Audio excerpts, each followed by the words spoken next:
Bonsoir. Encore une fois, c'est une belle édition qui s'annonce sur les terrains du Monte Carlo Country Club. Oui, on espère bien. On a tout pour que ce soit une belle édition. On avance de billetterie sur 30% au jour. Donc on attend beaucoup de spectateurs. Plus que 130 000 pour l'instant et on attend. J'espère qu'on va atteindre le même nombre qu'on avait en 2023.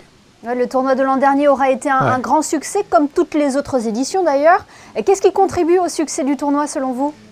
C'est un grand travail d'équipe, donc on fait tout, on travaille l'année pour les 9 jours de tournoi. On croise les doigts pour la météo, on ne sait jamais. C'est vraiment, ça c'est notre point. On a comme un tournoi à l'extérieur, on compte beaucoup sur le grand soleil que normalement on a sur le Côte d'Azur. Donc on croise les doigts que c'est le cas aussi. Et le meilleur joueur au monde qui vient. Donc, et là, on a beaucoup de chance avec Jannik Sinner.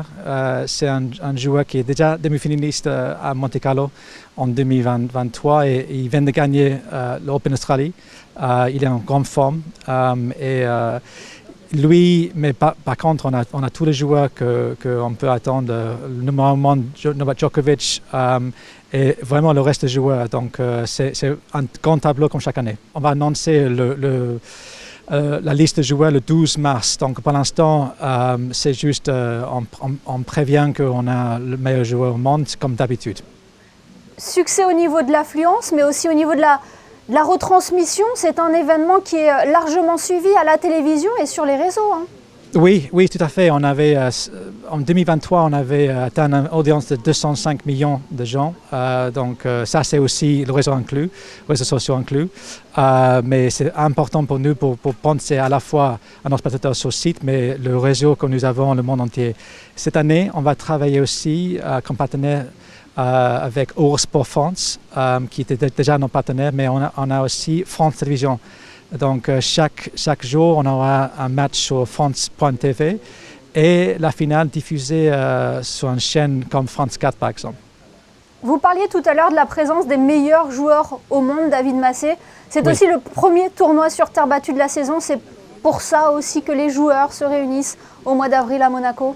On a notre premier Masters 1000 sur terre. On a la semaine d'avant nous, en Europe, il y a déjà des tournois en terre, mais nous, on est le premier Masters 1000 et c'est une saison très importante. Il y a beaucoup de points que le vainqueur peut prendre, 1000 points dans notre cas. Les joueurs, ils ont vraiment hâte de changer de surface. Ils vont jouer aux États-Unis où c'est en piste dure. Et là, ils reviennent sur le terre battue de Monte Carlo Country Club et ils sont ravis d'être là. On peut aussi compter sur le fait qu'on en a beaucoup de résidents à Monaco. Parmi les top 50 joueurs, il y a beaucoup de résidents et donc ils sont chez eux dans un sens. David Massé, 2024 est une année particulière parce qu'il y aura les Jeux Olympiques de Paris. Est-ce que ça apporte une petite touche supplémentaire à ce tournoi monégasque ? Je pense que c'est la même surface, donc ça c'est bien, mais à la fois c'est loin. Donc les Jeux se jouent en juillet, donc les joueurs sont focalisés sur notre tournoi et pas encore sur les Jeux olympiques. Bien sûr, il y a la volonté de jouer bien pour leur pays, mais ici ils sont en train de vraiment jouer pour gagner le Rolex Monte Carlo Masters.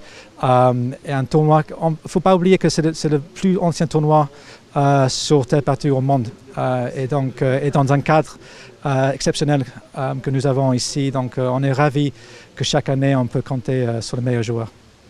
Eh bien, merci beaucoup David Massé d'avoir été avec nous. On rappelle les dates du Rolex Monte Carlo Masters ? Oui, c'est le 6 au 14 avril. Donc on commence avec le qualif le samedi 6 et le premier tour déjà le 7 jusqu'à la finale le dimanche, le 14. Merci à vous. Merci à vous. Merci.